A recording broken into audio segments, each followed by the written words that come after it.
안녕하십니까, 이표돌입니다. 저희가 이번에 준비한 내용은 미국 국채 그리고 이런 이제 최근에 움직이고 있는 시장의 어떤 기술주에 관련된 얘기를 좀 준비를 했습니다.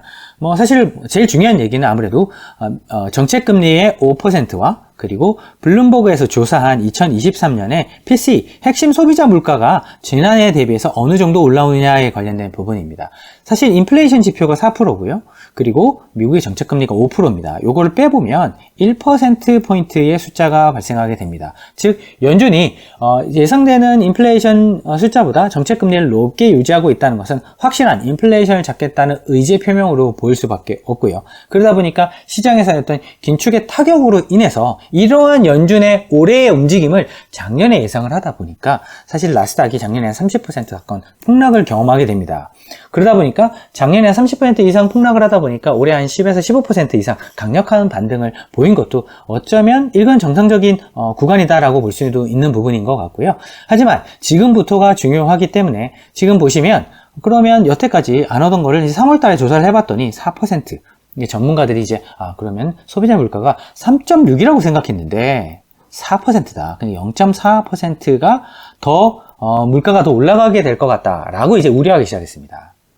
그렇기 때문에 고민해 보시면 2월에 채권 가격이 보시면 떨어졌습니다. 3월 달에 회복이 일어나게 됩니다.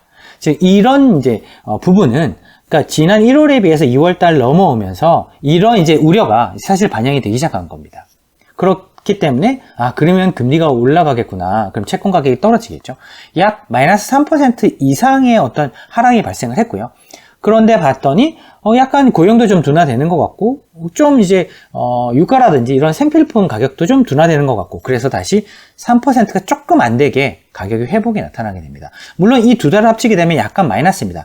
이 채권의 가격의 어떤 수익률은 미국 10년물 국채 가장 거래가 많이 되고 있는 미국 국채 10년물 국채 기준으로 말씀을 드린 거고요. 그러다 보니까 채권 가격은 약간 조정받았다라고 볼 수도 있는 것 같습니다. 2월, 3월 통틀어서 보게 된다고 한다면. 그러면 그 이유는 방금 말씀드린 이 이유 때문인데요. 그럼 연간으로 봤을 때 지금 현재 국면에서의 어떤 채권 가격은 지금 4월 달 들어서 그럼 채권 가격이 어떻게 될 수 있느냐가 사실 중요한데요.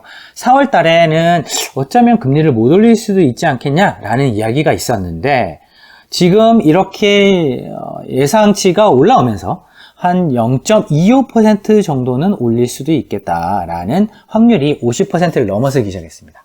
왜? 이게 생각보다 인플레이션이 좀 있기 때문에 최근에 보시는 것처럼 또 유가 데이터가 좀 올라오기 시작하니까 아무래도 이런 부분이 조금 더 작용을 하고 있는 것 같습니다. 그러면 이런 25bp 정도 올리게 된다고 한다면 미국 10년물 국채 기준으로는 한 1에서 2% 정도 이제 가격 하락을 가져오게 되거든요. 그러면 2월에서 3월 달에 이런 전문가들이 인플레이션 지표에 대한 0.4% 정도 더 올라갈 수도 있겠다라는 이제 이야기와 함께 실질적으로 약 1%가 좀 안 되는 채권 가격 조정이 나왔기 때문에 만약에 4월 달에 25bp 올린다라는 부분에 대비해서 채권 가격이 최근에 조금 빠진 경향이 있고요. 3월 마지막 주 기준으로 그렇습니다.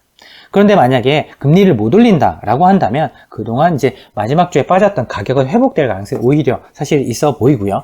만약에 이제 금리를 그럼 25bp 올리고 났을 때 추가적으로 이렇게 아주 높은 금리 수준이 유지가 되는 것은 아무래도 경제를 확실하게 리세션이라는 이제 굴레로 끌고 들어갈 것이기 때문에 아무래도 주식시장에 조금 부정적이지 않을까 싶습니다. 그러면 아무래도 연초 대비해서 좀 성과가 되게 좋았던 회사들에 대한 사실 새로운 잣대, 그러니까 높은 금리에도 괜찮니? 라고 이제 평가를 하게 될 것 같고요. 괜찮지 않은 주식 같은 경우는 그동안 올라왔던 성과를 반납할 가능성도 꽤 있어 보입니다. 반대로 얘기하자면 이런 미국 경제의 거의 60에서 70% 가까이는 수요와 공급 사이드 중에서 특히 수요 사이드에서 이루어진다고 보면 되겠습니다. 특히 여기서 말하는 수요라는 건 소비에 가깝고요. 저희가 말씀드리는 공급 사이드라는 것은 투자에 가깝습니다. 따라서 이런 소비 패턴, 소비 분야에 있어서 총수요를 누르는 형태로 이제 금리를 인상한 효과가 발생될 것이기 때문에 아무래도 필수 소비재가 아닌 임의 소비재, 좀 가격이 비싸거나 당장 필요 없는 소비에 관련해서는 아무래도 보수적으로 소비를 줄일 수밖에 없고요. 그러니까 뭐 요즘 같은 경우는 워낙 모바일이나 이런 이제 인터넷을 통해서 뭐 배달이라든지 이런 이제 기술 발전에 따른 소비 수요가 상당히 많이 늘었었는데 그 중에서도 아마 필수적인 부분을 빼놓고 나면 그마저도 당연히 뭐 차라든지 고가의 뭐 전자기기는 이런 건 당연히 줄이겠죠.